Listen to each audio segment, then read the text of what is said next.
This is exactly right.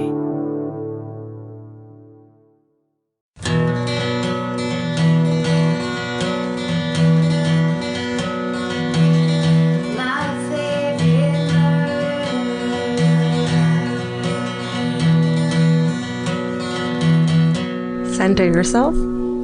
Get serious. Are you centered? I feel like I might be. Or are you in the center? I'm a little sideways. A little wonky? I might be a little wanky. And that's because this is my favorite murder. The podcast with the consistently worst opening in the history of podcasts. You know. We invite you in slowly with awkwardness. Right. By making you want to turn it off. But you stick around. Because you're like, maybe this could get worse. That's Karen Kilgariff. That sigh is Karen Kilgariff. And that fake sigh is Georgia Hardstark. Hi, we're here to talk to you about true crime and all the things that we have now associated with true crime. Which is everything. Which pretty much anything. Anything, everything, all of it. The thing I'm loving now is just consistent pictures of old razor blade holes in people's bathroom cabinets. Like 2018 is all about shit hidden in walls. Yes. And especially if you have an old-timey medicine cabinet, go check yours. I bet there's so many people listening like, what are you fucking talking about? Yeah. Go downstairs. I don't know if you're upstairs. I don't know why your bathroom's downstairs. Wait, first of all, why are you upstairs? Go downstairs. Someone's in their car right now. They don't know. So go upstairs. Go upstairs. To the double-decker bus. You know. The double-decker bus driver. How you do it. Go upstairs. Go upstairs to your mansion. Go into the bathroom. Why don't you have a bathroom upstairs? Yeah, that's so weird. Everyone does. And why don't you? Do you? And then open your cabinet, and is there a thing that says razors can go in here or whatever the fuck, an old-timey font? Yes. Is there a little old-fashioned hole that seems haunted and could have bloody remnants of somebody in it? So much DNA. So much vintage DNA.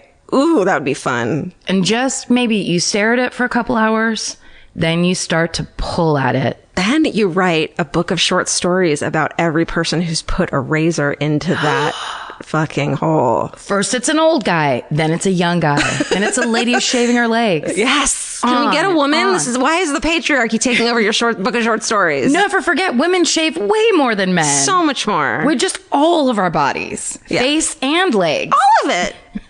Listen, when you get to be 30-something, you're going to shave your face too. One of my favorite tweets is our friend Morgan Murphy, hilarious comedian so Morgan Murphy. She has my favorite tweet of all time, which is, your girlfriend shaves her toes. Holy just like shit. Yeah, just a little drop of hardcore information. Ooh, that's good. Sorry, it's the truth. That's like a mwah, like an Italian mwah. Yep, just get it done real quick. You don't need 240 characters to get the good stuff going. Amen. You know, I had to take the close-up mirror down from my wall in the bathroom. Look at this mirror. Yeah. Look real close at all the hairs and stuff. I had to take it down. I save that special occasion, hotel rooms only.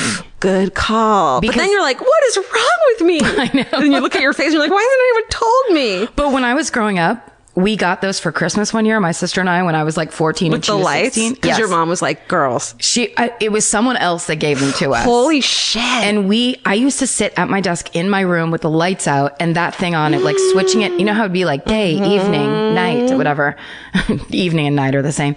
But not on this mirror.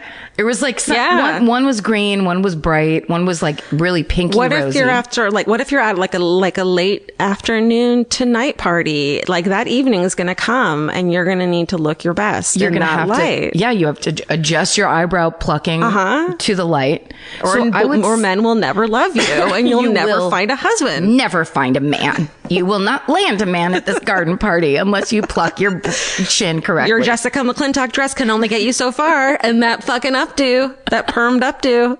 You better get your list of topics to talk about in small talk conversation. Yes. And you better shave your upper lip or thread it or do something. And don't forget about those nose hairs, because that's a reality. Girl. Here's the worst one. Oh, no. Just every once in a while, I'll just catch a random black neck hair. Yeah, I got the chin. I got the chin covered. Oh, you got the neck. You take the neck, I'll take the chin. Neck might be like the next stage up. Since I'm like a whole generation older than you. Question, is it going up or down? I feel like it might be going down. Oh, no. No, it's horrible. You're in for a treat. I'm in for the night. That's why I do not leave my house. I can't trust my neck. I don't know what's coming out of there ever. Anyway. What were we talking about? Oh, yeah. You got the mirror. I would stare into it and pluck my eyebrows and look at my pores for so long that my dad would just keep walking by my bedroom door going, he would make a noise like it was a bug light. And I was like a praying mantis caught on a bug light. He was like, look at the bug light. The bug You're light. not helping, Dad. Stop it. You're not helping. They never helped. No, why would they? They want you to suffer so you don't get an ego.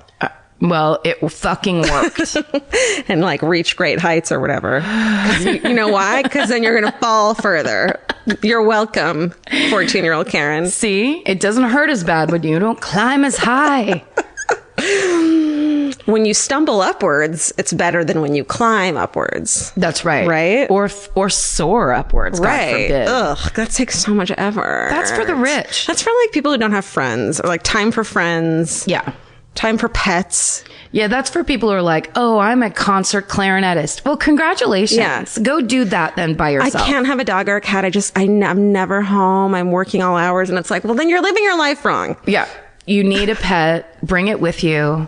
Bring it to the symphony with you. Yeah. Let's teach it to fucking play a horn instrument. Wait, speaking of which, can I tell you, sidebar, that I took my dogs to the dog beach. Yeah, which is like, I'm so jealous. I can't take my cats to the dog beach. You shouldn't. They would not have a good time. Mm-mm. But although it is one big cat box, really, I bet they'd be like, whoa. Nope. I don't think that would happen. Everywhere we go, we can shit. But because it had rained so crazy down here, there was so much garbage and seaweed on the beach. Frank was like in heaven. It was like a mini beach garbage dump. What was in there? Well, there was one whole huge fish. No way! We walked by just a big dead fish. That's so cool. Then there was lots of it was pieces of plastic that looked like they were from Legs pantyhose containers, like the eggs. Where you're like, why are there so many plastic eggs around? Then there was like basically an IKEA futon frame. What? There's a little kid in the surf that was pushing out a huge, what looked like the gnarled base of an oak tree. And he was it was like, no, Mom, where's his mom or dad? They were like, oh, good, a project. You go do that in the riptide. One word, pathogens. Just everywhere. One small cut on your foot. One tiny cut. Do you watch House? Go watch House.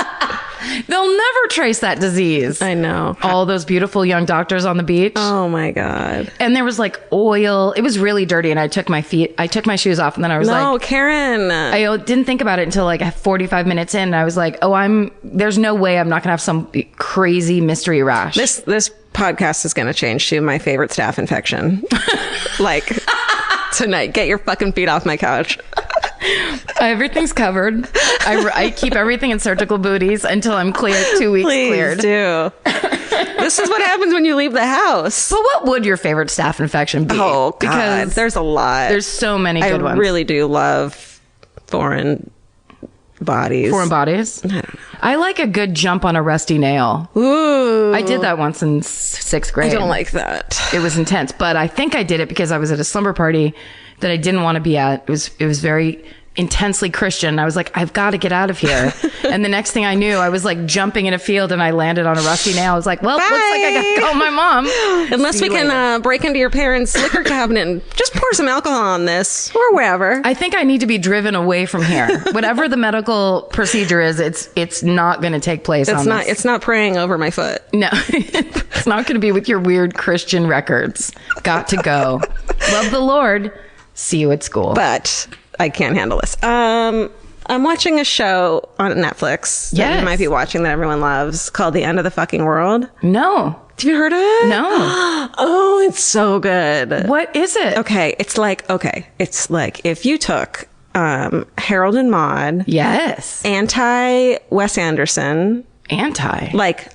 Angry at Wes Anderson? Like anti, like cute and like kitschy in that way, but like... So no shot is centered. Nothing is nothing's doubled up. Maybe just Wes Anderson, but like dark Wes Anderson. Okay, got it. Okay, and then like it's just like it's dark but like cute and cool. It's like it's really good, and it's murdery, and there's these two young kids in it, and they're like, he looks like Harold from Harold and Maude, and she's super adorable, and maybe they murder someone, we don't know. Like it's a really good show. I love it. Should I read you the thing instead of telling you about it in my own special way? I feel like what you just did was very clear. Listen, if I say it's good, it's probably good. I mean, I feel like you're batting, I'd say 8 for 10. Sure. Where'd I go wrong? Where'd I go wrong? To say that? I don't know.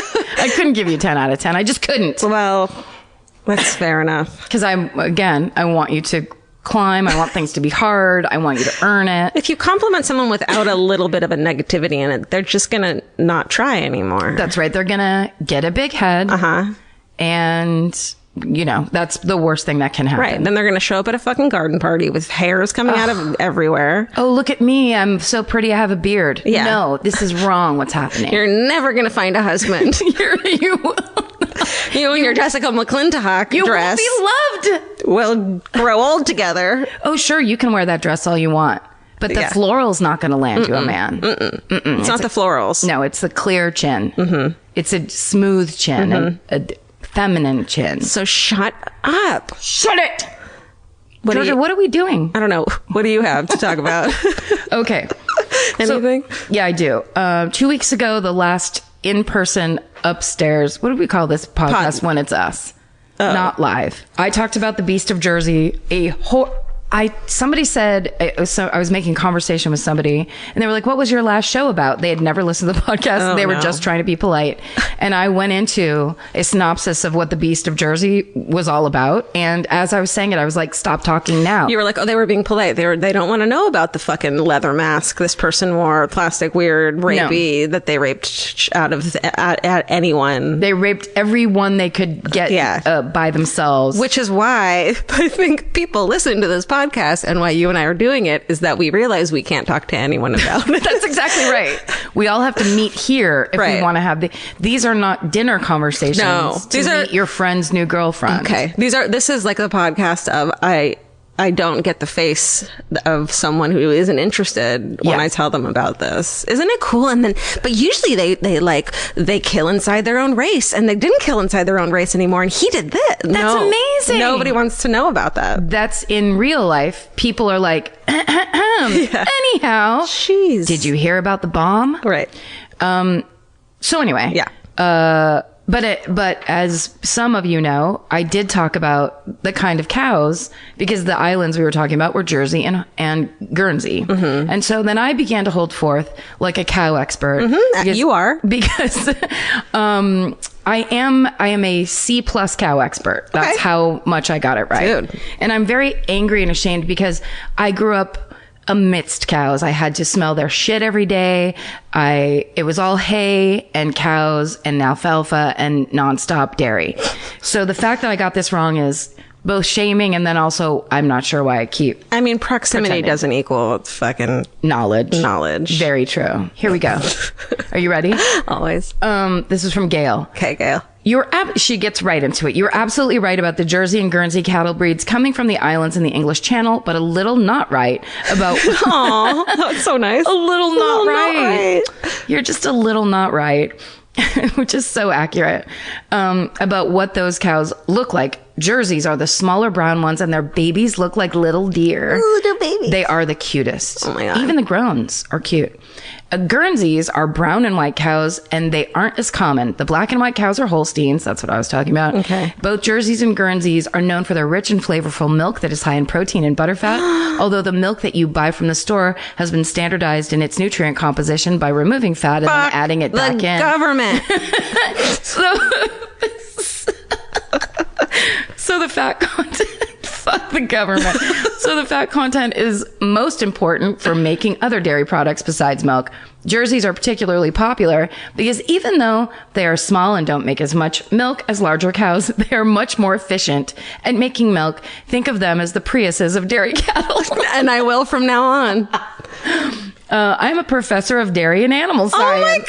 Hell yes. So I was pretty tickled to hear you guys talk about cows while I was simultaneously listening to your podcast and scrambling to edit PowerPoints about cows before the semester starts. It's like her episode. It was like made for her. She's like, listen, I hate serial rapists. Yeah. But here's my chance to shine. But still, I found something I could love here. And that's what we try to do. This is what it's all about. And then she said, cheers to all, and especially the pets, Gail. And then in parentheses, it says, which in my case is a woman scientist name. I don't know what that means. Oh, that's great. So thank you, Gail. Also, thank you, Sarah, Emma, Allie, and everyone who tweeted us this correction. We got emails from Sarah, Emma, and Allie also that were all equally as informative about cows. That's nice. So just so everybody knows, Jerseys are the prettiest cows. Guernseys are like Jersey's less pretty sister. Oh, now we're going to get hate mail from cows. I'm going for it. Holsteins are black and white cows, like from an old country folk painting. And then the ones I grew up with were heifers, which are the orange and white ones. I believe they are. Or maybe that's... I have never known so much about cows in my life. And isn't it fun? Like, you can now take this straight to a dinner party. Yeah. Instead of talking about murder. You go straight into listing cows and their colors. You know how everyone loves to talk about... You just wait for a nice pause in the conversation. Yeah. Did you know? The ones that look like deer are jerseys. They're heifers. And then you got fuck the government. Fuck the government. May I have that salt and pepper, please? Because, can I say correct nobody really, but just to read this. Okay. Hi, ladies. And then in parentheses says, Stephen, animals. Oh, and this is called Some Montessori Insight About Georgia's Dirty Feet. Uh-oh, here we go. Blah, blah, blah, really nice stuff. And then on episode 102, you mentioned attending Montessori schools, and Georgia recalls having a feet washing bucket.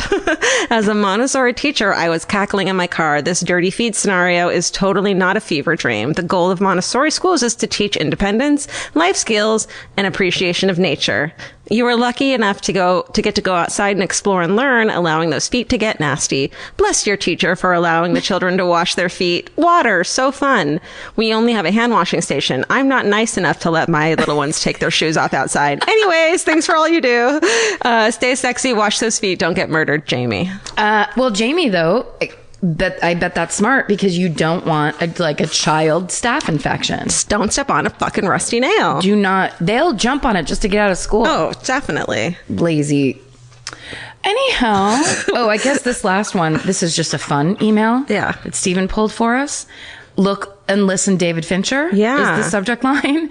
From Gina. Hi, ladies and honorary lady, Stephen Ray Morris. Steven's triumphantly raising his fists. So good. Was watching Seven for the first time. First time. Such a good movie. You've had 29 years. I was watching Seven for the first time and noticed this. And then she pulled a screen cap, and it's Morgan Freeman standing in front of Brad Pitt, and the line he's saying to him is, I want you to look and I want you to listen, yes. Okay? And then she, back in the email, says, just saying, has anyone ever seen Karen and Georgia in the same room as Morgan Freeman? Karen and Morgan certainly share that deep, distinguished voice. Oh my God. Lots of love, plus some sloth, greed, gluttony, etc. Yes. Gina. That's everyone's so goddamn funny. If you haven't seen Seven, Murderinos, Young Murderinos, go watch Seven. Oh my God. If you haven't seen Seven, creepy. This conversation ends here. Yeah. Pause it. Go check your, go downstairs and check your medicine cabinet. That's right. Go back upstairs. Go back upstairs to your, why is your TV upstairs and your bathroom's downstairs? It seems so inconvenient. Weird. Yeah. Because a basement bathroom and an attic TV room is just hard for the family. Is your house only a basement and an attic? What does that mean? Or maybe you're a Dr. Seuss character. Do you have a hat that machines that clean the house come out of it? Yeah. You might want to check your hat. Check your fucking hat. Check your hat. And then check the fucking government, man. Yeah. Tell them about cows. Inform them. Who goes first this week? I think it's you, right? Did I go? But then we had a live episode. Oh, yeah, but didn't we say we're not counting I think I'm that? first this week. I was counting on going first this week. Good, because I had to do it last week. Yeah. I find it to be a burden. Technically, yeah. Technically, I think going first is better because then I can fucking chill as shit. Oh. Drink my sparkling wine. Oh, well. You know what I mean? Yeah, I do. So, but I can't go first every week because that would suck. Yeah, that would suck. It does suck. It's like you kind of have to get everything up off the ground. Right. All right. You set a tone. Yeah. And then I'm not trying to intimidate you, but you really control the mood right now.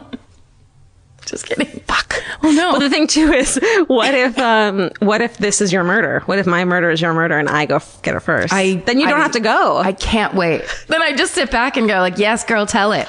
Yeah. Yeah, you forgot this part. Let me tell you this thing. I'll tell you this fucking thing.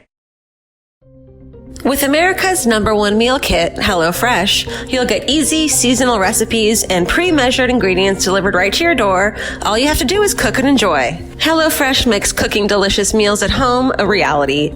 From step-by-step recipes to pre-measured ingredients, you'll have everything you need to get a wow-worthy dinner on the table in about 30 minutes. Say goodbye to endless grocery store trips and takeout. HelloFresh has you covered. There's something for everyone, from family recipes to calorie smart and vegetarian, and fun menu series like Hall of Fame and craft burgers. HelloFresh has more 5-star recipes than any other meal kit, so you'll know you're getting something incredible. HelloFresh is flexible and it fits your lifestyle. Easily change your delivery days, food preferences, and skip a week whenever you need. Break out of your dinnerette and make deliciousness part of every week with HelloFresh. I love that even though HelloFresh is super easy and they make it really basic and like straightforward, you still feel like you're cooking this like incredible home cooked dinner. And that makes me feel good about myself. And that instead of just ordering takeout, I'm actually making something and preparing something at home. And that just, it feels good. So for $80 off your first month of HelloFresh, go to HelloFresh.com/murder80 and enter murder80. It's like receiving 8 meals for free only at HelloFresh.com/murder80, promo code murder80. Go buy. Okay. And now we can start. Mm-hmm. All right. So I found this story and decided to do it, and then found out that it is also an I Survived episode. She's in an I Survived episode. Yes. So this is special for you. Thank you.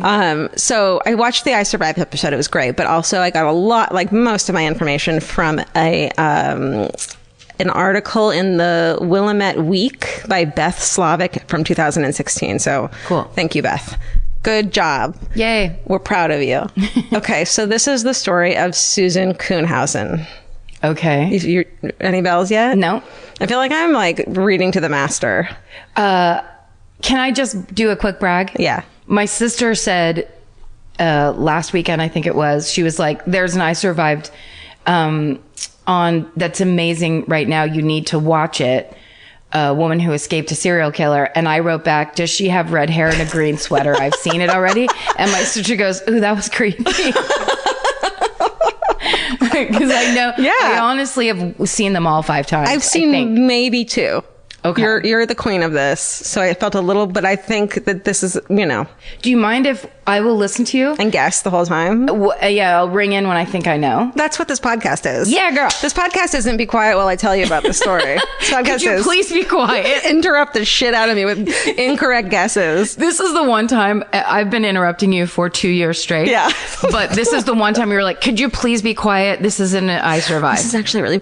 And wait, literally 2 years straight today. That's right. It's our 2-year fucking anniversary. Oh my God. Of existing. Of having real fucking personalities. Yes. Lives. Having an interest that we shared. Yeah. That we thought this could possibly be interesting. First day of the rest of our lives. Insanely. Dude, 2 years. High five, Georgia Hardstark. Thank you. You too, Karen Kilgariff. This fucking podcast would be going to Montessori. No, it wouldn't. That's too young, right? It's too young. Okay. But unless we're both working. Daycare. Working moms. Yeah. Listen, we get Steven, will you be this podcast nanny? Steven's the podcast nanny. Yeah, I would think so. Steven, thank you. Yeah, I'll take care of you. Okay. You would be a Manny, right? Oh, right. Steven, you came in, what, a year and a half? Like 6 months in? My, I guess 2 years. Of course he knows what's...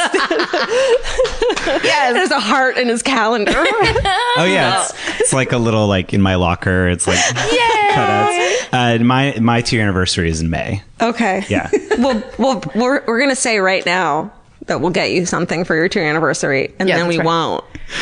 But then we'll make up for it, and it'll be even better. Yes.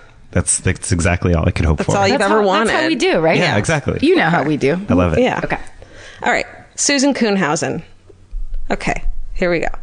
On the evening of Wednesday, September 6th, 2006, 51-year-old emergency room nurse of nearly 30 years, Susan Kuhnhausen, ended her shift at Providence Portland Medical Center and headed to her appointment at Perfect Look Hair Salon in East Burnside Street. On East Burnside Street. Portland, I guess you know what that is. You already know, don't you? No, I don't. I know that area, though, the Burnside district. Oh, okay. Yeah. So, Perfect Look. It's our new hair salon. It's so good. It's so good. Susan had moved to Oregon in the early 80s. She settled in Portland, and she was well liked by everyone who knew her. Of course, everyone says she's outgoing, vivacious. She's this amazing nurse. She's loved by everyone. In 1988, when she was in her early 30s, Susan, along with a friend and her mom's help, placed a singles ad in the Willamette Week, which is what I just realized is what this article is from. Oh, yeah. I didn't put it together. That's awesome. That's amazing. That's a very popular circular up Is there it? in Portland. I think it still exists. Yeah.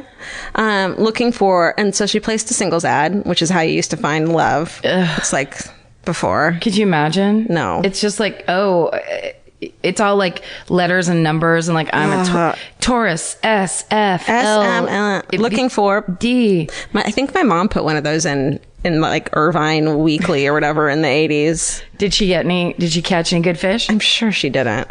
Jesus. The guys she dated were horrendous. Were they sickening? No, they were just like single dads in the 80s were creeps. Yes. You know what I mean? A lot of transition lenses, a lot of mustaches. Yeah. Yeah. All right. This isn't about me. Okay. or Janet. It's always about Janet. It's always about Janet. Okay. So she wrote, looking for, quote, someone different. And then about herself, she wrote, overweight, but not over life, which I love so much. That's a necklace instead of like live, laugh, love. Overweight, but not over life. But not over life. And then you kick a stranger in the dick. As he's reading that, hypnotized by your necklace. You know the website Reductress? That I'm just obsessed. Like their fucking headlines make me laugh so hard, and their so articles. funny. It's like the Onion for women. Yes, they have like a merch now, and they have a shirt that has an arrow, and it's up to the arrow goes to your face, and it says "My vagina's up here." They had one after the Golden Globes that said 0 quotes from men about the Me Too movement. They're so funny. It's so good. Okay. Someone different. Overweight, but not over life, seeks SM, who wants more out of a relationship than just, quote, slender. Fucking girl. Yes. Wow. And this is in the late 80s when none of these attitudes were allowed. No, you go to fucking Jazzercise and you diet and reduce, or you're nothing and no one. It's bulimia or bust, everybody. It was a hard time. Yeah. But then meanwhile, we were being tricked into ingesting fake diet food that was actually filled with sugar. So like we all thought New York seltzer was diet. Yeah. And we're like, this is so delicious. Yeah. And you drink like 7 of them and it's just like drinking Coke. Right. And then you scream at your kids. Yeah. Okay. 39-year-old Mike Kuhnhausen responded, and about him, Susan said, quote, he had a nice voice. I was impressed he wanted to talk about deeper things, which I wrote, red flag. You know? No, he doesn't. He goes straight to poetry. Yeah. Get out of there. Deeper things. Deeper than what? Than what? Okay, their first date was in February 1988. Mike was adopted as a newborn in 1948, grew up in Portland. He told Susan he saw combat in Vietnam, but military records list him as a switchboard operator. Oh. Within the year, they drove to Reno to get married. So she marries this dude, Mike Kuhnhausen. Okay. It quickly soured. She said, quote, it wasn't long after Wait a second. Don't give it away for the listeners at home. I won't. I think I know. Just say, give me like a keyword. She finds him in the house? No. Okay. But close. I think you do know. You're just not there yet. Okay. We got to get you a little further. And then you're like, Yes. Okay. It wasn't very long after we got married that there was no more hiking, no more going out. Yeah, because people say they're into shit, that they're not into shit. And then in a year, they're sick of you, which is why you need to start a relationship saying, I like to sit at home and binge watch shit with my cats and fucking get takeout. Yeah, what's past like topical weekend interest? Yeah. That's the reality of the relationship. Nobody likes to hike. No, it's total dating bullshit. It's stupid. It's really dumb. It's for single, desperate, thirsty people. Literally and figuratively. Literally thirsty.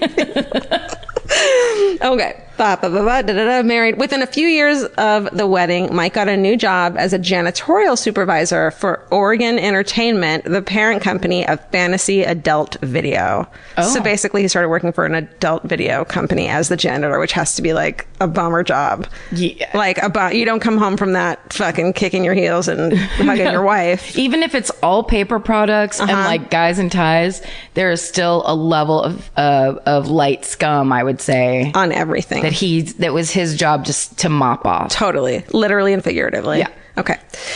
So he starts slowly revealing to her in the early years that he'd never really been happy. His life philosophy, she says, was life's a shit sandwich and every day you take another bite until you die.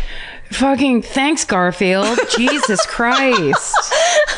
This is why everyone needs to go to therapy and get pharmaceuticals. Yes. Well, not everyone, but this guy clearly. I mean, it's just so sorry. That's all of life to you. Yeah. Like you have that attitude and you're not going to do anything to change it. Like, take a chill pill. And by chill pill, I mean a fucking Zoloft. Xanax. Yes. Lithium. Anything. Something. Help yourself. Okay. Mike chain smoked. He also pounded Diet Cokes, Well, which hold is on. like, is that, why are you being a dick about it?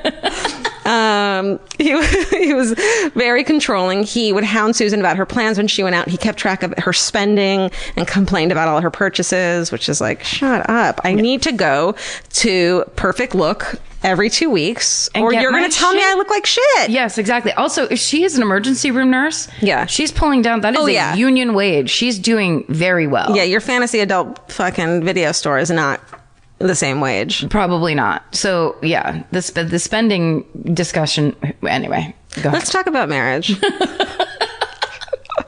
Okay, 17 years into their marriage, Susan is like, fuck this shit. She said, I cared about him, but I didn't want to live with him anymore. I wanted to be happy again. So in September 2005, she kicks him the fuck out of the house. Good. And he moves into his father's home, but Susan never changes the locks or the alarm code, which was their anniversary. Well, why would she? It's her husband Right. that she thinks she knows and has a relationship with. Right. Okay. So she wasn't surprised after her hair appointment. She gets home. She's still in her scrubs. It's 6:37 p.m. She lives in Montevilla neighborhood. Comes home, finds a note by the microwave from Mike, because they're still talking and stuff, saying, Sue, I haven't been sleeping. Had to get away. Went to the beach. He said he'd see her on Friday or Saturday. Love, me, he says. So Susan disarms the alarm, goes through the house to the front, grabs her mail, and she comes back inside and looks through the house to her bedroom and sees that it's really fucking dark in her bedroom abnormally. And she's like, oh, I thought I opened the drapes that morning. There's like, something is off. She knew it immediately in the fucking insect part of her brain. Well, what is scarier than that? Yeah. When you're standing in your house and there's something off. There's something that you didn't do. That is like, I always have a lamp. There's one lamp I never turn off. Ooh. And if that were off, if I came home and that were off, I would be like, well, I would think I got my electricity turned off, which happens constantly. But my thing is, like, if if one of the cats aren't greeting me, there's something wrong in the house. Yes. You know, like, Yes, if they're for sure. scared, there's a reason. if my dogs aren't there barking at the window like I'm the mailman, I think they're both dead. Like, I picture, they ate chemicals, they ate whatever. Like, I go through a whole thing of trying to go into acceptance about losing both dogs at the same time. Oh, no. Jesus. And then George will like walk up like, what do you want? I was sleeping. The other day, Vince and I came home and the whole house smelled like cigarettes. Like someone had just smoked a cigarette or was smoking a cigarette in the house. It was really fucking creepy. And we like went room to room and looked everywhere. And Did you have a window open? no, I don't know what it was. It was probably someone in the hallway or something. Wait, I think we've talked about this already. But did I ever tell you about my friends who live in New York and they are the producers of Eugene Merman's Comedy Festival? And they put a camera in their house because they, in their apartment, they kept noticing little things moved. So finally they put a camera in their house that would switch on if there was movement. Yeah. And so the guy was at work. It switches on. Their landlord just is going into their house, walking around. And it's one of the creepiest videos. They showed it to me. And she's just really slowly walking around and looking at everything. Oh my God. And she like at one point walks upstairs, which is just their bedroom, and is up there for like 3 minutes and then comes back down. I never told you about that. No, I want to And then she just leaves. But it was like one of the creepiest, weirdest things I've ever seen. How come she was moving shit? It's like she would look over, like for a while she'd look at pictures, or she'd like lean over. She was just snooping around. So I'm sure one time she like pick up a magazine, looked at it and put it down thinking they'll never notice. Oh my God. Isn't that amazing? You know that's happened in your life. Oh my God. Right? Yeah. Like someone's gone through your shit. When I was a kid, when I was like there was a certain like young period in my life, I was like 12, where all I fucking did was snoop through my fucking family's shit. Yes. Just snoop. 100%. It was so much fun. I would always go through my mom's nightstand drawer because there was always weird, super random shit in there, but there was never anything good. But it would be like, if I dig back here far enough, there'll be something weird where I'm like, is this sexual? I'm not sure. And it never was. It was like never what I wanted it. One time I thought I found a porn under my parents' bed and I pulled it out and it was just an exercise, like these, what videotape? Yeah. I was going to say a VCR. My friend and I went through, it was during this time, and I had a friend who was like, yeah, let's go through my mom's shit too. And we both had single moms, and we found like, it must have been given to her as a gag gift. Because now that I'm older, I'm like, no one would use those on themselves. It's disgusting. But at the time we were like, I think we like stopped looking through people's stuff after we found this box of like weird dildo attachments. Yes. And we were both like, oh no. Yeah. And never talked about it again. That's the thing that you learn depending from somewhere between when you're 11 and 14. Yeah. Which is, you can go ahead and snoop all you want, but you have to land on the other side of snooping. Yeah. Which is not only that you're a snooper and you could get caught and then known as that. Yeah. But then you know something. Yeah. There might be shit you don't want to know. You're not even imagining what you wouldn't want to know. Yeah. And managing that. No. You're just being like, I know what this is going to amount to. Yeah. Mm-hmm. Don't do it. Do not. Or, I mean, do, but just know that. But then you have to die with some secrets. You could snoop up a secret that you're just like, well, or then get a I just have to know podcast that. and talk about it years later. It's true. Okay. This isn't about me. This is about Susan. That's right. Disarming her alarm. It's dark in her room. She goes to her room. This is your last chance to guess what this is. I know what this is because, sorry, Mike is not in the house? No. Okay. But I know what you know. You think Okay. you know, but you have no idea. From behind the bedroom door, a man suddenly lurches towards her. That's right. It's a hired guy. Sorry. Sorry, shit. Okay. Susan doesn't recognize his face. He's got Dockers, a blue striped shirt on, and a tan baseball hat pulled down over his eyes. He has yellow rubber gloves on his hands and is carrying a red and black claw fucking hammer. A claw hammer. A claw hammer. Ooh. He swings the fucking hammer and his first blow lands on her left temple. Okay. You hire a hitman and he's like, here's how I'm going to do it. Mm-hmm. I'm going to bludgeon her to death. I choose to bludgeon a person as opposed to just shoot them and get out of the house. Yeah. Horrifying. Yeah. Okay. So, using her instincts and her 3 decades of experience in the ER, where, Karen, all the ER nurses are trained regularly in self-defense, learning how to slip out of headlocks and clutches. Wow. Susan knows instinctively to crowd her attacker, not to like cower and back off, because the blows land shittier if the closer you are. The closer you are. That's great. I'm not this.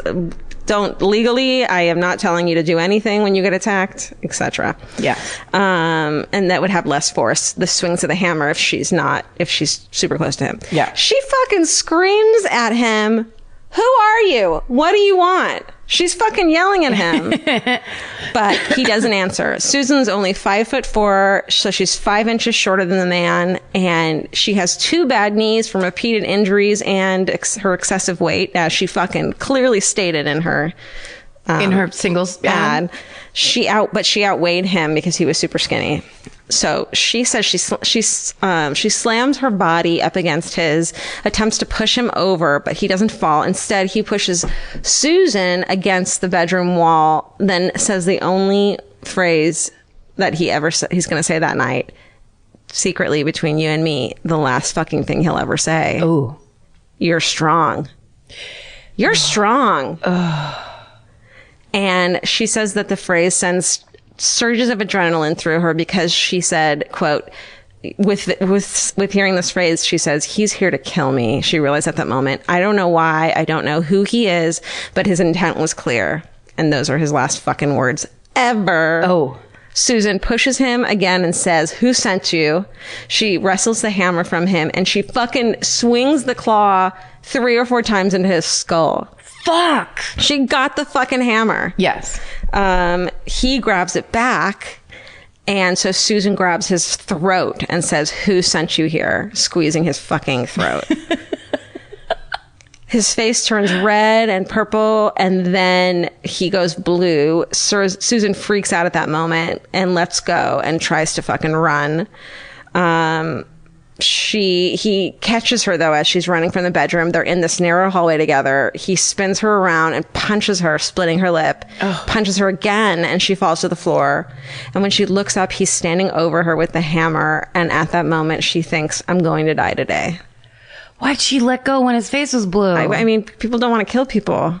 True, but fuck. I know. At least make him pass out. Oh, I mean, yeah, but like you think close enough, right? The fact that he was able to get up. I guess so. Who knows? I always think I'm smarter than people in near-death situations.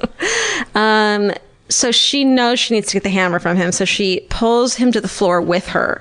So he's standing over her and she fucking pulls him to the ground with her. That's brilliant, actually. I know. She starts to bite him in her mind thinking, I know I'm going to die, but I'm going to fucking leave teeth marks so people know that he, like, can find him. Yes. So she, wrestling on the floor together, she bites his arm, his flank, and his thigh and bites through his fucking zipper to his fucking genitals. To his dick. Shit. They can't write that in the Willamette, probably. Probably not. At the same time, she's going through his fucking pockets looking for ID so she can like throw his wallet under the bed so like the cops will know who it is. Jesus. I know. Well, you know what? That ER, her working in the ER probably prepped her for so many crazy things. No time to panic. Yeah. Yeah. Real like clear thinker in horrible situations. Exactly. She said, I was like a downed power line snapping on the pavement. How cool is that? Wow. I know. The fight at this point had lasted, you know how long this fight had gone on? How long can you fucking fight for, do you think? I would give it a good 19 minutes. Okay, never mind. It's 14. Oh. But, however, sorry. that's a long I thought you were going to say like 6 hours. I can't even do 5 minutes of cardio without I can't even walk up your stairs without being winded. Exactly. Yeah. All right. So we'll edit that out and then I'll say 6 minutes. Okay. Great. They're both wedged on their sides in this small hallway. She throws a leg over his body, climbs on top of him, hooks her left arm around his neck. So she's got him in a fucking chokehold, yes. WWE style. Says, tell me who sent you here and I will call you a fucking ambulance. And all he did was growl. And then she says, when I realized I was not going to ever regain the hammer, it came to me that I needed to become the weapon. Shit, girl. She says she leans forward, tightens her forearm against his throat, and he stopped moving. She grabs the hammer and runs outside to the neighbors. They call 911. Here's a quote from the 911 call. Do you need an ambulance? They say, do you need an ambulance? And the neighbor said, no, she's a nurse. She says, call an ambulance for the guy. He may be dead. She's like, I'm fucking fine. But she's not adrenaline. She doesn't feel like as much of a badass about this as we think of her as a badass. She's like freaked the fuck out about it. Of course. Yeah. Of course. I mean, not just that this happened to her, but that she killed a dude. Right. Okay. Well, no, that's a horrible burden. Yes. So the man was fucking dead. His name was Edward Haffey. He was a 59-year-old Vietnam veteran. An autopsy showed he had a near lethal dose of cocaine in his system. Jesus. When he died, relatives and friends told police he'd been raised in an upper middle class home and was an avid tennis player. So something fucking happened, and I bet it's cocaine. Yeah. He recently lived in a trailer on Northeast Killingsworth Street and had a long rap sheet. In Susan's basement, they find Ed's backpack, and inside is a container of Hershey syrup. What? Huh? $200 in cash, diabetes pill, and a daybook and a pay stub.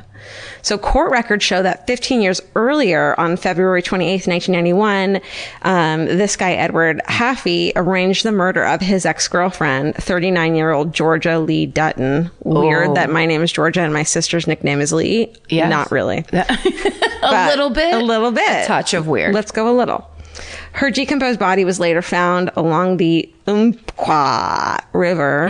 That's right. Is that right? Yeah. Near Roseburg. So I tried to look up details about her murder because I wanted to say some more about her, but I can't find anything at all.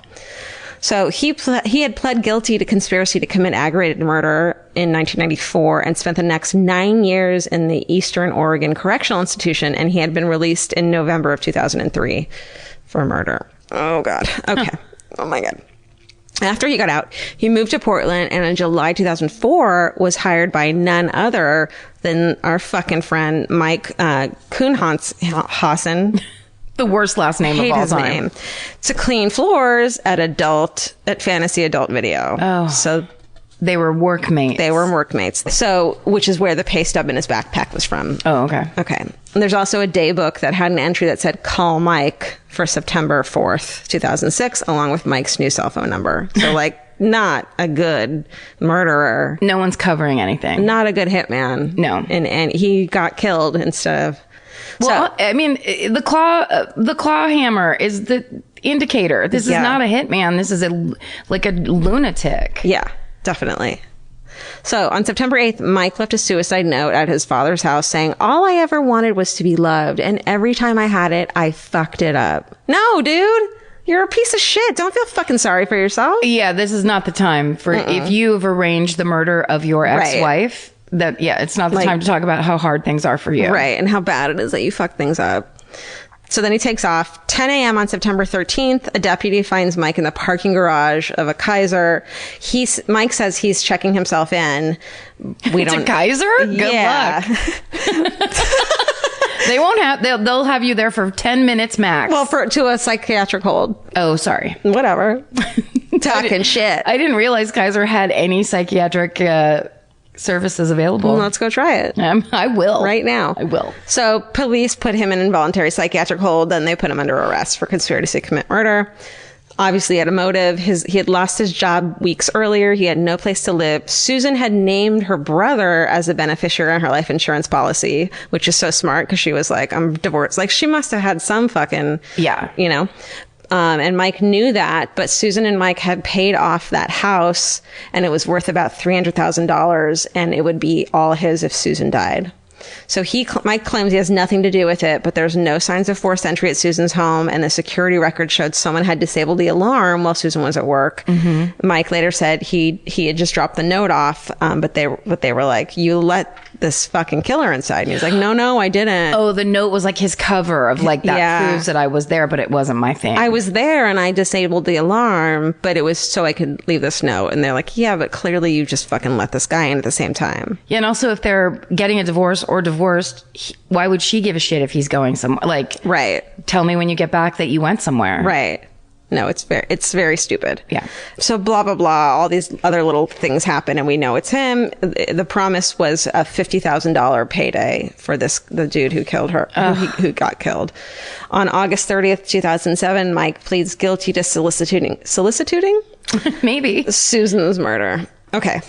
And then, so the hitman's aunt writes a letter to Susan in 2010 after all this takes place saying, although this was a terrible thing that happened, no one in this family has any bad feelings towards you.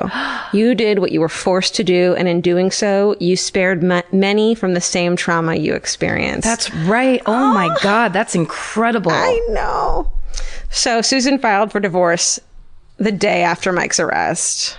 Obviously. Oh, they were just separated. Yeah, they hadn't divorced yet. Okay. And by 2014, she had moved to a new Portland home and like a crazy out of the way cul-de-sac. She said she felt like a quote, a broken plate glued back together. Oh. Like she's just, it's so sweet that she's so fucking heartbroken about having to kill someone, even though the person she killed out of self-defense was the person who was sent to murder her. That person who attempted to murder her. Yeah, like very we all seriously. Think she's a badass and she's justified as fuck and what an amazing person. And we all hope that we would act the same way in such a situation. And we're in awe of her that she fucking did that. And it doesn't really feel that way, I think, when it happens, is what this shows us. Right. It's like that's the effect that has on us, right? As first person, especially as a nurse who's like trained to save lives. That's her point in life. Yeah, that's exactly right. And she understands why people get into the situation where they're like, I'm doing so much coke, I think it's okay to kill someone with a claw hammer. Yeah. Ugh. The worst. So, So she's super paranoid at this time. She says, I'm doing a life sentence for picking a bad husband, which is like, honey, don't put that on you. Yeah. We're all broken plates. That's the thing. We're all broken plates. We're all broken plates. We've never been whole plates. Yeah. Maybe right when we were born, but. Yeah, somewhere around. Yeah, I mean, it's different for everybody. Old? 2? Like this podcast? For me, I would say it really was preteen. That's when you broke. I was just like, what the fuck is happening? Yeah, I see that. I think when we first have memories, so, like you have a memory because something happens. True. You know? Yeah, that's right. Yeah, I think around 5 or 6, I think for me. But that experience that's something you really have to work through. Yes. So Mike is supposed to be released on September 14th, 2014. So she's freaking the fuck out. She puts gravel all around her house so she can hear any footstep. She practiced shooting at a shooting range. And she said if he came here, he was not going to get close enough to hurt me. So can you imagine how terrifying that is? Yeah. Then 92 days before his release on Friday the 13th of 2014, Mike died of prostate cancer in prison at 65 years old. Shit. Yeah. So her name is now Susan Walters. She continued to work as a nurse until December 2014. And today she's a motivational speaker and provides self-defense expertise for Portland Police Bureau's Women's Strength and Girl Strength programs. Yes. And she's a go-to expert on victims' fucking rights. Yeah. She's an advocate and focuses on developing a web-based portal for crime victims. That portal provides a protected single point for victims to receive updates about their offenders. So, like the people are like, no one fucking told me he was getting out of prison, or today was his fucking parole hearing I could have gone to and said what happened. You can follow that now. Yeah, that's great. Amazing. That's so important. Victims of crime in Multnomah County, is that right? Yeah. Can now follow their case, their offenders, and access resources through the website. It's casecompanion.org, and I think every fucking city should have this. That's incredible. And Susan says, surviving the event itself is difficult. Surviving a prolonged and protracted criminal justice journey is also equally hard. Yeah. That's amazing. So she said, being an imperfect woman, I married an imperfect man thinking that we could love, honor, and negotiate and have a good life together. But he had issues around abandonment, anger, and anxiety that he couldn't overcome. She says that she and the family of Mike hopes that he finds the peace he didn't find in this world in death. And that's the story of badass fucking Susan Kuhnhausen. Wow, that's amazing. And there's a Survivor. I Survived about it. Yeah. That's good. I watched it and it's good, but there's another story in it, one of the other 2 stories, that's really fucking depressing. Which one? It's a girl who's closing up like the store she works in and gets held up, and like they never found the person. It's just like really, and she's so fragile and like clearly like not ready to talk about it. Yeah, that show is so good. It's so perfectly produced. It's so well done. But there are, I would say, about 5 where I watch and go, this person isn't ready and isn't it's beautiful that they're doing it for themselves, because I bet it's a great step for them. And for I'm sure other people listen to it and hear it and see this woman telling the story, and they're so empowered by her. Yeah. But she just seems so fragile. And it made me really sad. But it's also the reality of it. Yeah. It's the reality of it. It totally is. Yeah, yeah, it's so good. Yeah. That show is incredible. Yeah, and then there was a family whose fucking boat capsized. It's always but they were cool too. I dipped into a frozen river. It's like, okay, and I feel bad for you, but there's a woman who's fighting off a fucking claw hammer. We need to get back to her now. Can we real quick? Real quick. Those are always the stories that end first. Do you notice that? Where it's like the boat capsizes, right. They get rescued, and then they're like, well, God helped me out of the ocean. Yeah. Awesome. We'll talk to you later. Hey, Susan. What did God not help you out of? Can you tell us? God helped them out of the ocean. What did you ever do? And she's like, well, I became an emergency room nurse and fucking nailed some shit to the wall. Yeah, she did. Oh, it's intense. Yeah.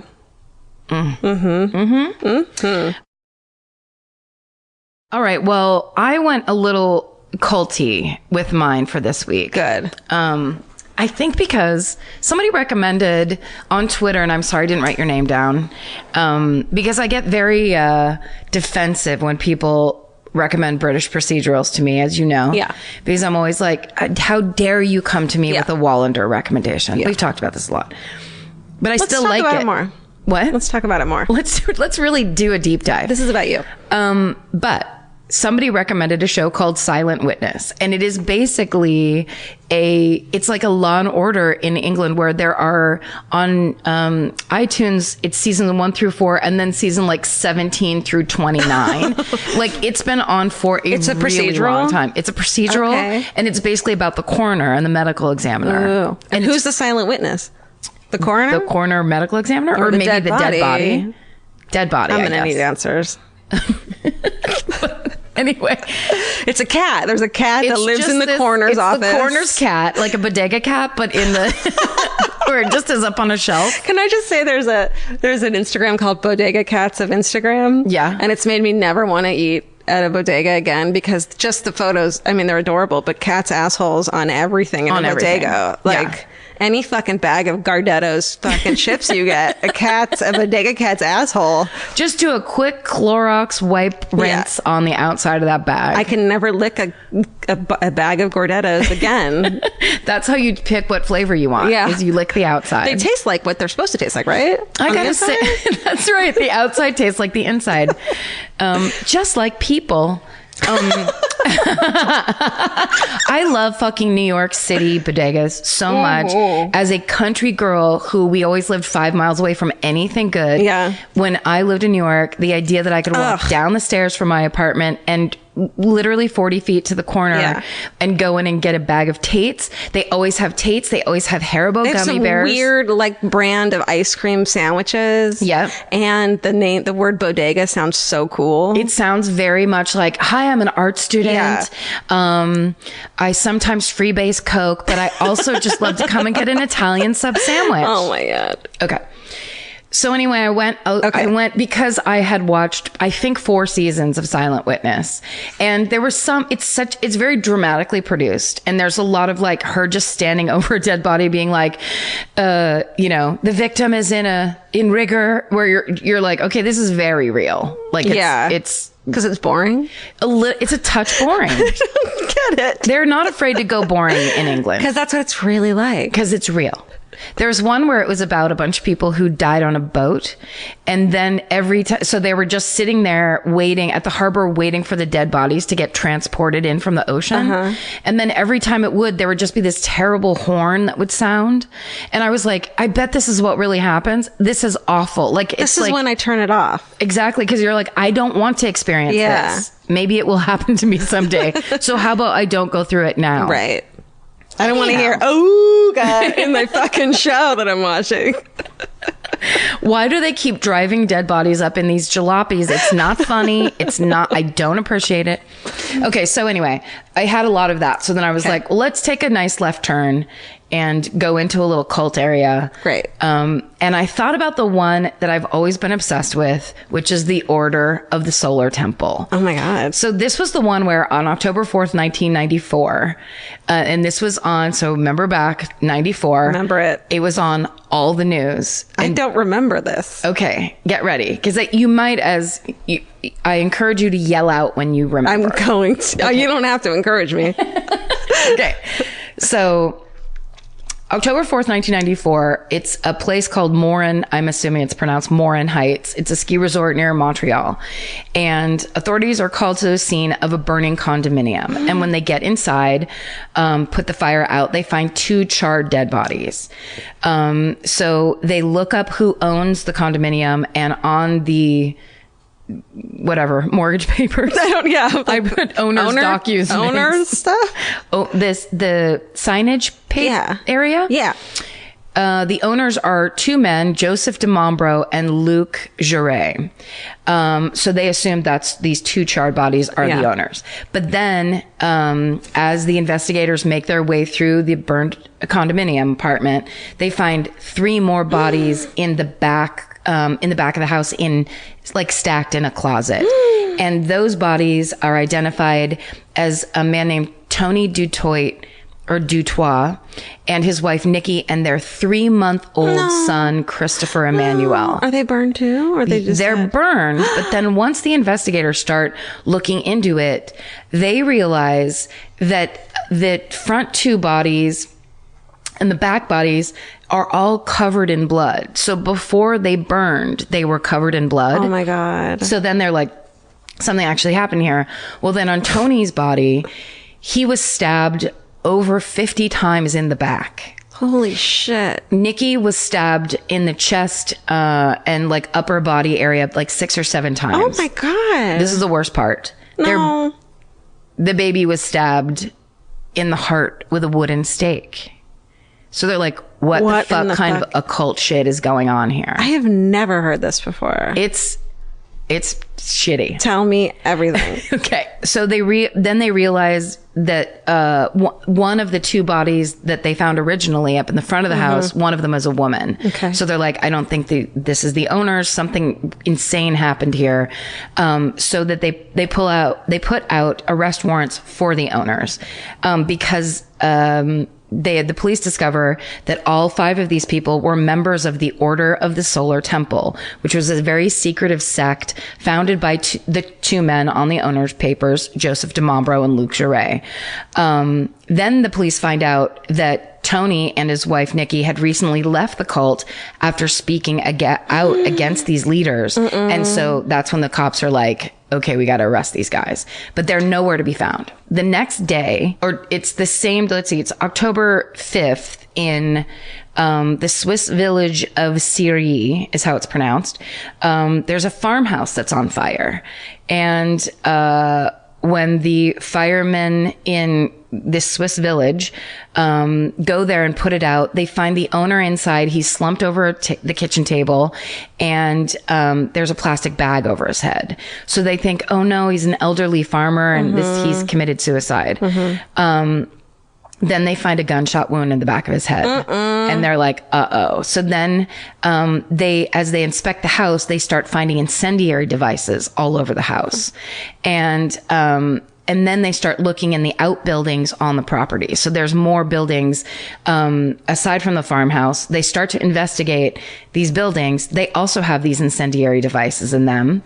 And one of them, one of the cops observes that the outside of the building is really big, but when they go in, it's really small. There's just a small space, and it's like an office that looks really busy. It looks like there's people that come there to work every day or whatever, but it's compared to the outside, they start looking for secret panels. Ooh. And they find one. And basically what happens is an entire section of wall is found to be able to slide back. Oh my God. On the other side of this wall, they find a huge secret chamber. It's decorated floor to ceiling in red. No. It has these weird mirrors on every wall that at the top are kind of shaped a little bit like, I don't know what the word is. It's like that, like the top of a Turkish turret or whatever, where it looks like a Hershey's Kiss, but swoopy, fatter. Yes. Okay.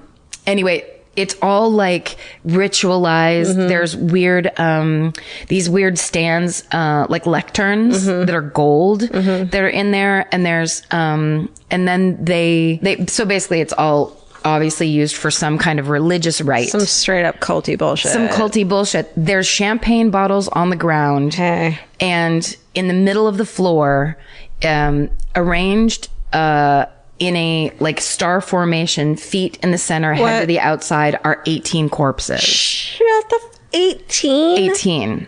They're all wearing either red, gold, or black ceremonial capes. And some have plastic bags over their heads. Then they find a second secret room. There's 3 more bodies inside that room. And there's a ton of blood in both rooms. Oh my God. So, the police basically start putting together. Can you imagine stumbling upon that? No, it's stumbling on a fucking secret hidden room. Yes. Which is awesome. The roller coaster of emotions that cop went through, where he's like, I'm the one that, hey, and then they slide the wall back and it's like, well, here you go. Yeah. This is what you wanted. Here's your secret room, friend. So they realize that this is obviously a ritualized mass suicide. Yeah. But there's so much blood in the room. They're like, oh, this wasn't voluntary for a lot of these people. Oh, no. Yeah. And most of the people had been killed by gunshot wounds to the head that were not self-inflicted. So that's how they start putting together that this was perhaps non-voluntary suicide. Or, as we like to call it, murder. Okay. Non-voluntary suicide. The worst kind of suicide, non-voluntary. I am a professional cop. Okay. So then 2 days later, 100 miles away in the Swiss resort village of Grange-sur-Salvan. Thank you so much. It sounds nothing like that. Yeah, but it sounds better when you say it. I'm trying to sell it like I'm a waitress at a fancy French cafe, right? Would you like a croque monsieur? Or a grand châtillon? Yeah. Okay. So, which is French for baked onion. Okay. The fire department is called to now 3 adjacent chalets that are all on fire. And inside each, they find eerily similar scenes to the Syrie fire. This time, 25 bodies are discovered. Oh my God. Including 3 teenagers and 4 children. And most of these these victims have been poisoned. And they're all identified through dental records to also be members of the Order of the Solar Temple. And in this situation, only 15 of the 47 were true suicides. The rest were murders. So now the search for the co-founders of the Order of the Solar Temple goes international. So basically, this cult was founded by this guy, Joseph de Mombro, who was born in southern France. He studied to be a clockmaker and a jeweler, but he always had interest in the occult. And when he was in his 30s, he joined the Rosicrucians, or the Order of the Rosy Cross. And it's so there's all these secret cults or sects that are based on the Knights Templar. So the Knights Templar were the knights who went on the first crusades, and they came back, and then they were so dedicated to this spreading of Christianity down into the Middle East that they began to protect. It was like they vowed to protect all these Christian pilgrims that were going down into the Middle East. So they basically kind of were out there protecting people, but they also made a ton of money because of the Crusades. They were just out there, obviously killing and pillaging and doing all their stuff. So they became very rich. Then their power, they were so well regarded that they became really powerful. And of course, then the popes were like, who are these motherfuckers? We're supposed to be the most powerful. So then they became hunted. And then that's when they went underground. underground and it was all secret.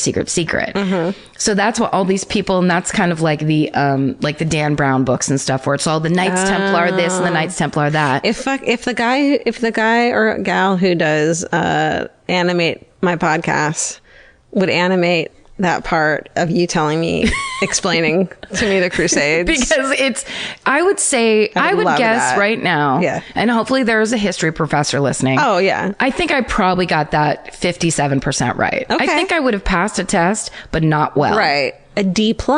A D+, which is pretty much my average. And it would make you happy. Now and then the press would be like, you're not supposed to be happy about that. And you're like, I fucking passed, bitch. I passed, bitch, and I never thought I could. Yeah. Because I can't read. So definitely let me know all the information I'm missing in the 300 years that the Knights Templar were in action. Right. But essentially, it became that thing, and we've all seen the Dan Brown. What is that book that I can't think of? Da Vinci Code. The Da Vinci Code. Thank you, Stephen. Stephen loves literature. That it's just this idea that essentially they were protecting Mary Magdalene, who was carrying Jesus's baby. You know, that's like at the end of the day, that is supposedly what do they call that? The truth. The Bible. The Christianity. What's the cup? Oh, the Kiddush cup. Holy Grail. Thank you. Oh. The Holy Grail is Jesus's baby, right? It's also called the Kiddush cup. We had it first. Oh, that's true. So don't come at me with a fucking... Yeah, you explain it to me. I don't fucking know what's going on. Anyway, this is a religion podcast. It's all about secrets. Okay. They base this whole thing on like secrets, hidden treasure, hidden money, making sure that they could always kind of get the Christianity where they needed it to go. Okay. And have missionaries protected and all that. So secret societies are like, gotta keep up with the Christians. Right. But then as we know, when things are secret, then little power structures come up, and then suddenly you've got two people that are like, well, I'm in charge of the secret sect, and now I've decided we're going to do a little something extra. We're going to wash everybody's feet in a bucket. Right? They start adding their own shit, and it's like, no longer are you a Knights Templar. Now you're a foot washer. Now you're some kind of like, I feel like every woman needs to fuck me before we start this ceremony. How many times have I said this? Fuck the government. And I'll say it again. This is not my fucking phrase. That's right. Elvis fucking knows. He's like, I'm sick of you saying that. He knows. He's so sick of it. Okay, so anyhow, I lost my place entirely. Okay. That's what this podcast is called. Where am I? In 1973, Joseph de Mombro moves to the Swiss border. He starts a group called the Center for the Preparation of the New Age. Okay. So hot stuff is happening in this group. Let's get together. Let's weave some looms. Let's fucking make pottery. Sure. Let's talk about the Knights Templars. What year is this again? 73. Okay. And he begins to tell his followers, or the people in the group, that he is the reincarnation of the god Osiris and of Moses. And then he starts telling them, you're the reincarnation of Napoleon, and you're the reincarnation of Cleopatra, and everybody's the reincarnation of some famous political leader or royalty of some kind. Doubt it. And then he starts telling them he's the one that's going to decide who's having a relationship with who, because he's the only one who knows who they originally were. And now we have this chance to breed a master race of children. Mm-hmm. So let's make sure that like Cleopatra has sex with Napoleon or whatever. And he's making up all this shit. And people are like, yes, sounds good. And everyone's like, yeah, we want a bone. Yeah, we want a bone, and we want to be dead famous people. Right. So he basically is like, I'm in charge of who gets married. I'm in charge of who gets to have children. Whoa. So it becomes, he goes from like, we're a group that gets together to talk about how rad the Knights Templar are. And now it's like, I control every aspect of your life, which is how it always goes. Even though that's how intense and bizarre it was, all these respected citizens and extremely wealthy people join this thing because it's all about the he sells this idea that if you give enough money, you can like absorb the spirituality and power of the Knights Templar. It's this honorable society, and you join it, and you're forwarding the Christian movement, or what, I don't know, whatever.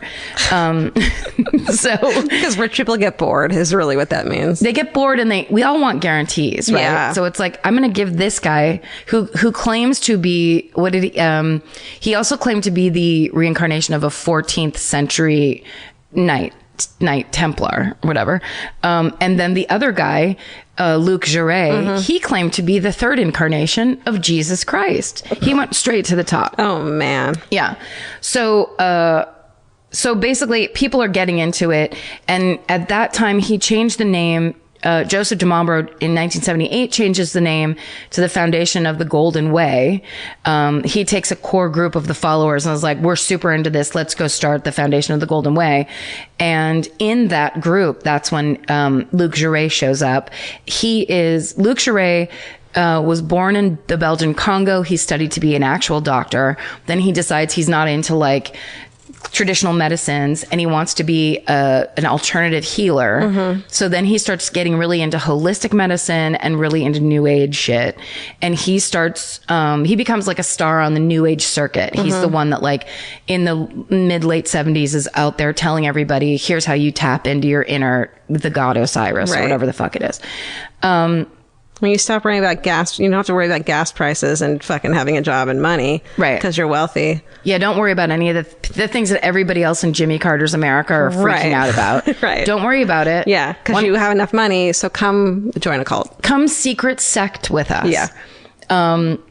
So when they meet, Joe de Montbro knows that this guy, he's like the face man. He's going to be the perfect pitch man for their new cult, which they, in 1984, basically reconfigure. Yeah, it's going on for so long. They reconfigure and call themselves the Order of the Solar Temple. So that's when Luc Jouret comes into Joe de Montbro's life. That's when it all clicks. Okay. So basically, in this group, they have these rituals that are based on ancient Christian and Masonic rites. It's all secret. So all the members are secret. Nobody tells anybody else that they're in this group. And at its height, they had lodges in Canada, Australia, Switzerland, and Martinique. I mean, I'll join just to fucking go on vacay. I mean, right? You know? To just go to an island and then pretend you're Cleopatra. Skiing and shit. Skiing in Martinique. Great. So that was a joke, everybody. I know Martinique is a beautiful island. So soon, the topic changes. And when I say soon, I mean after 7 years or whatever the fuck. Soon. These people stay in this weird cult. They start sending this message that an apocalypse is coming. It's an environmental apocalypse. Man has caused it. It's man's fault that it's going to happen. And only the elite are going to survive it. Oh, great. So if you want to be in that group, why don't you kick down all of the money that you have? No. Yeah, they make everybody give them all of their money. What the fuck? Yeah, and it's this insurance. So eventually that message becomes, the reason that you should trust us is that Joe's daughter, whose name was Emmanuel, she was one of 9 existing cosmic children who would lead them all to a planet that was next to the star Sirius. And his son also, Eli, I believe his name was, his destiny, Eli's destiny, was to usher in the new age.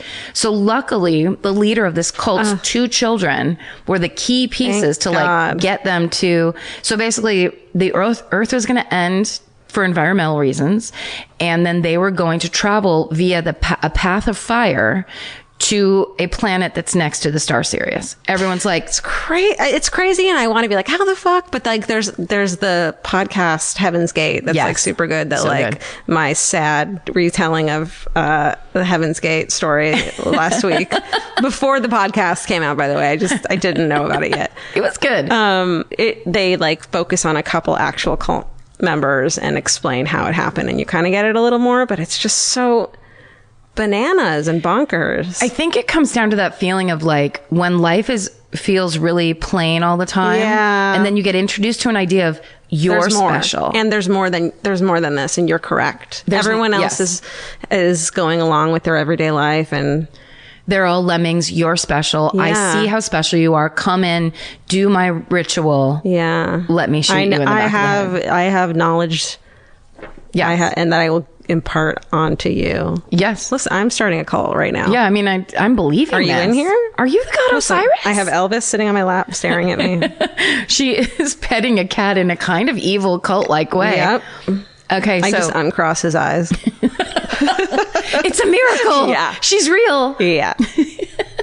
So, okay, so basically that talk goes on so long that of course nothing ends up happening, and the members are like, yeah, okay, you've been talking about this apocalypse for a while, nothing's going on, and I've given you like millions of dollars. Make the apocalypse happen. Yeah, I want everyone else to die. I want Right. to see what you're talking about. I want these things to happen. Right. Well, also meanwhile, they started getting, of course, super crazy with their power. They were buying houses everywhere. They had everybody's money. So they're out like they've got houses here. And, you know, as you saw, chalets and condos in every city. They're hiding fucking rooms. They can build things that look like small rooms, but that are actually big rooms. Yeah. It's crazy. And so the members are like, yeah, you seem to be getting a lot of stuff, but like all of our, you know, it's on our dime. Yeah. So then Luc Jouret is voted out as Grand Master of the Canadian branch of the Temple of the How Solar. mad is he? Because he starts to demand that that one woman has sex with him before every ritual to build strength. And everyone's like, okay. No. But he's getting, he's like, all the members are like, you're losing your shit. And it's obvious and it's creepy. So then he gets voted out. Well, then Joe DeMombro is just like, wait, no, it's our cult. Yeah. Like, you can't get voted out. What are you doing? Yeah. This isn't a fucking fantasy island or whatever. Yeah. You mean Survivor? Yes. Yes. You knew. Just as a bit of information, Luc Jouret, it shouldn't be a surprise that he lost his shit, because before joining the Order of the Solar Temple, he had belonged to a racist neo-Nazi magical organization, co-founded by a former Gestapo officer named Julian Origas. And he was also an illegal arms dealer. So he wasn't a great, he wasn't a Knights Do Templar. a little background check, rich people. Yeah. Are you a good guy? Can you ride a horse? Are you an arms dealer? These things should disqualify you. So then, this is all building, right? So they're like slightly losing control. It's like, no, focus on my cosmic daughter or whatever. Then in February of 1993, it's the 54-day siege of Waco. Oh, shit. Right? So on all of our TVs, we all saw the Branch Davidians and David Koresh and everything. We saw that whole thing go up in flames. Is that going to be a podcast soon or a TV show? I think it's a TV show. Like a documentary. I think it's one of those American crimes or something, like American right? Experience? I want to see a good documentary. Oh, that'd be fun. Just the longest American dad of all time. He works for the CIA. So after that happens and everybody watched it on TV. And everyone's like, oh, no more cults for me. Exactly. I think I've had enough. I'm full. Is the funniest thing in the world to me, where they're like, oh, this is where we're headed. We're not actually headed to a planet next to the star Sirius. No. We're just going to burn government style. Right. Fuck the government. Listen, it's the government. Okay, so Please don't hurt me, government. that won't work. So It's too late. this is my favorite part. So as all of this is it's crumbling. Our millions, people are walking away, our secret. And they really they had millionaires, they had scientists, they had famous architects. There was people in this cult, very high level people, a very famous Swiss composer. So it's like a bunch of smarty pants. Smarty pants and Richies. Smart and Richie fucking asshole. I mean, the whole place smelled like fucking aftershave. So what am I saying? So, okay.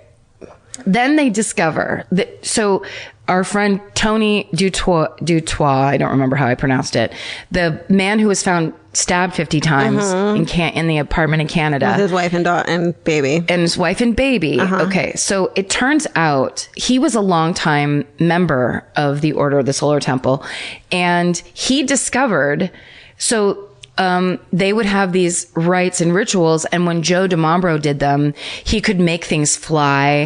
He could make things like appear out of nowhere. There's all these weird things he did that made people believe that he was special and had special powers.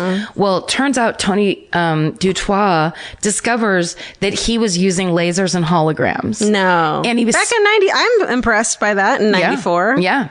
Even earlier. Yeah. He basically set it up so the whole thing was like special effects and fog and light show or whatever, and made people believe it was his power. And he was spending their money, a ton of money, because a hologram back then was very expensive. It's basically like a Coachella fucking DJ set. Yeah, but just him and 12 people in robes. So Tony finds out about this and starts going, you guys, this is super fake. The whole thing is a fraud, to the point where, and so much, like distrust and, disillusion was going through the whole cult, down to Joe DiMambro's own children who were like, our dad's a fraud. Yeah. Like everybody was starting to bail. I am not a space cadet. My dad is lying. I can't lead you to that planet. No. But that's my favorite, that it was like the straw that broke the camel's back was that his holograms and lasers were discovered. Yeah. So then everyone's just bailing like crazy. Okay. So then, so basically Tony tells everybody and then like gets out of town. So Joe DiMambro announced to the remaining members that the Dutoit's 3-month-old son was the Antichrist and needed to be assassinated. Oh no! Yes, that's so. So the two bodies that were in that condo from the beginning of this story turned out to be 35-year-old Jerry Janot and 60-year-old Colette Janot. What? They murdered the Dutoits, murdered that baby, and then committed suicide and lit that apartment on fire with the incendiary device that was like all the incendiary devices in Switzerland. Yes. So what awful people. So crazy. And then, like, once they knew that was happening, they know it's over. So they announced to the rest of the membership that the apocalypse has arrived and it's time for all of them to travel to the planet next to the star Sirius. Well, let's go. So it's mass suicide time. And because they were saying the transformation takes place in fire, that's why all those incendiary devices, that's where all the buildings were burning. So what were the incendiary devices made of? Do you know? I don't, but in my mind, it looks like a light switch with the plate off the front. Yeah. And like there's a little thing tied to this thing and a little. And then a mouse chews the rope. Yes. Right. And then boom. Yeah. But the mouse survives. That's right. Mouse is fine. The mouse is innocent. And then a cat swoops down and eats the mouse. Yay. So it was at that farmhouse from the beginning in Syrie, where Joe DiMambro and Luc Jouret met their end along with 21 other members. So they were, okay. They were in Syrie.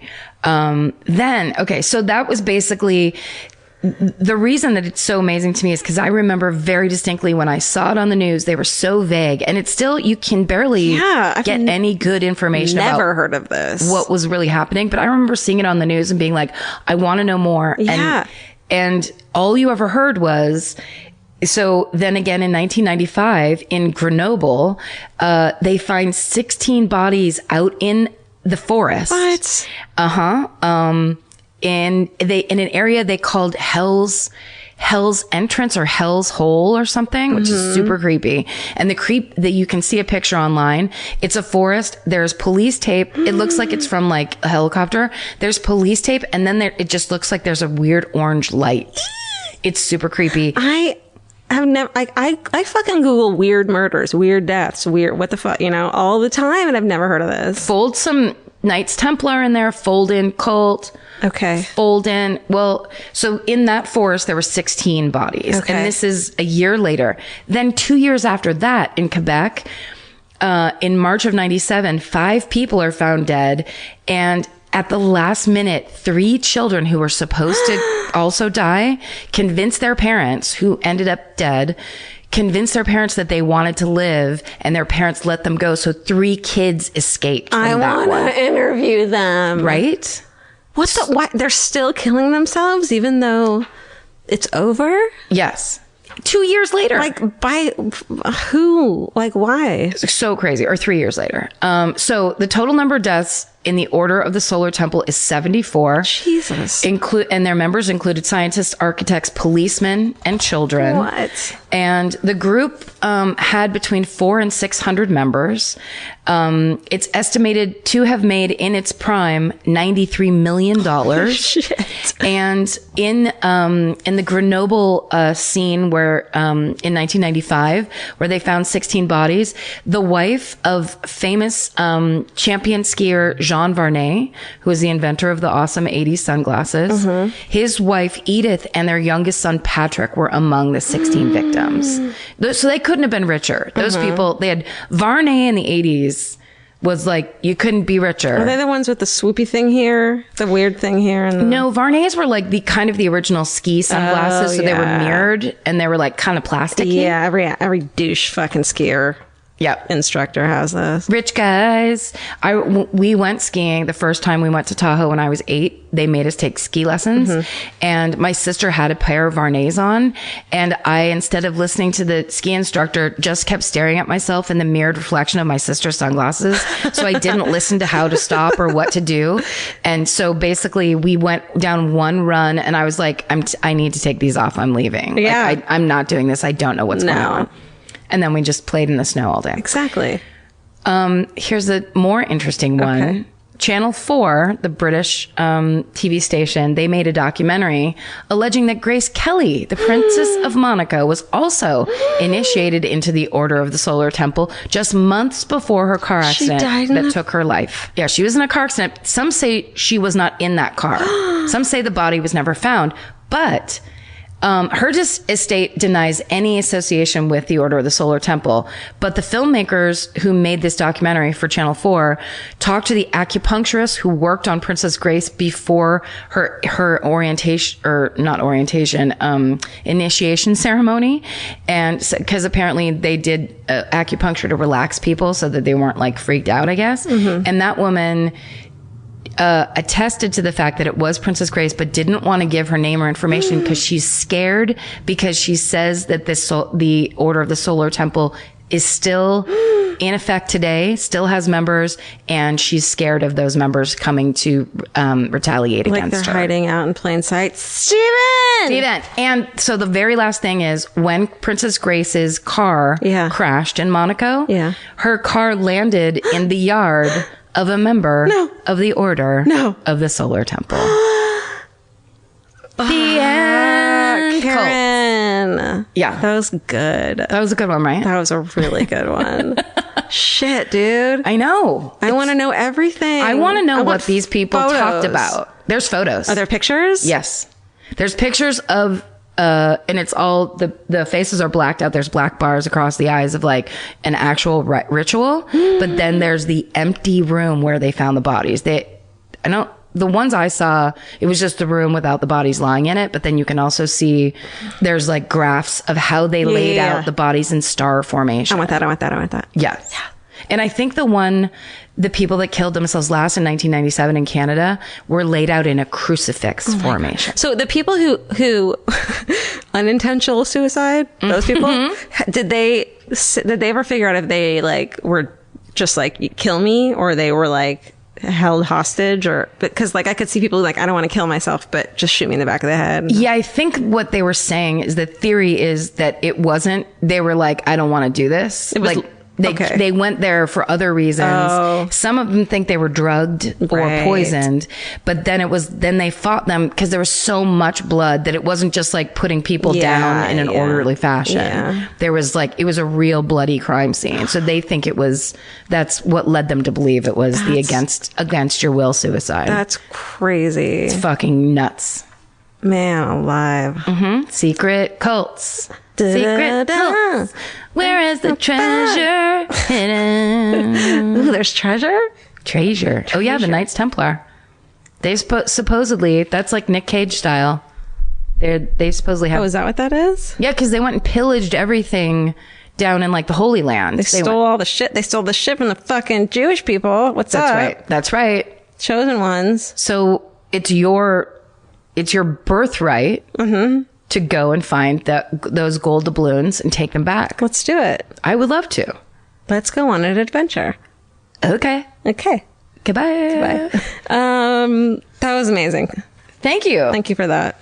Absolutely. Love a cult. What did we, well, we've come to the end, my friends. Oh yeah. Do you have a fun thing for this week? The thing that made me happy? Yeah. No, do you? Well, I do actually. Okay, great. Maybe it'll inspire me. Okay, good.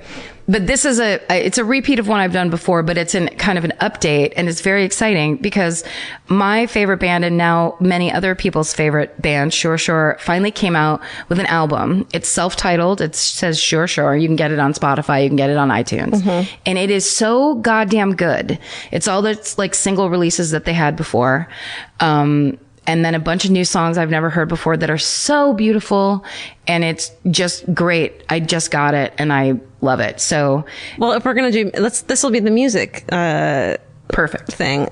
Vince got us tickets. So Vince surprised me with tickets to go see the band Jawbreaker. Nice. Which I'm like super excited to go see them. I've never seen them play. I've been in love with them forever. Great old band. Everyone go listen. But it's also, I love that Vince does shit like that. And it's really sweet. And like, I would never go see music or anything live. But Vince is like into that shit. Yeah. So like he does it. And then I'm like, why don't I do this more? And then, I know. Yeah. So it's nice to. Because you have friends like me that are like, I'm tired. Well, you know I'm not going to go that night. Like that night I'm going to be sick. Like I am every night. But it's sweet that he did it. It's so good. Oh, wait. So it's future? You haven't done it yet? Yeah, I haven't done it yet. He just bought tickets to go see Jawbreaker. That's awesome. I'm 20-something-year-old Georgia's like, he put it on the radio today and I got really excited. Yes. That's exciting. Yeah. All right. Thanks for listening, you guys. Guys, thanks for once again going through that with us. We have had it up to here with not going through this with you because we love it so much. It's very fun. It's a very fun job. And on our 2-year anniversary, thank you honey, guys so much. Thank you so much. We're so fucking lucky. This is the best ever. It's crazy, lucky, wonderful. Yeah. Thanks, everybody. Thanks, Stephen. Thanks, Stephen. We'll thank you more in May. 6 months. Yeah. When you earn it. When you've earned it. When you've fucking been through the shit like we have. The real shit. When you finally fucked the government the way we need you to. Elvis knows. He's been here from the fucking beginning. He was here before us. Yeah. He'll be here after us. He will remain after we are gone. Yep. Is that it? I think that's it. All right. Well, then stay sexy. And don't get murdered. Bye. Elvis? Want cookie? Yeah. Yeah.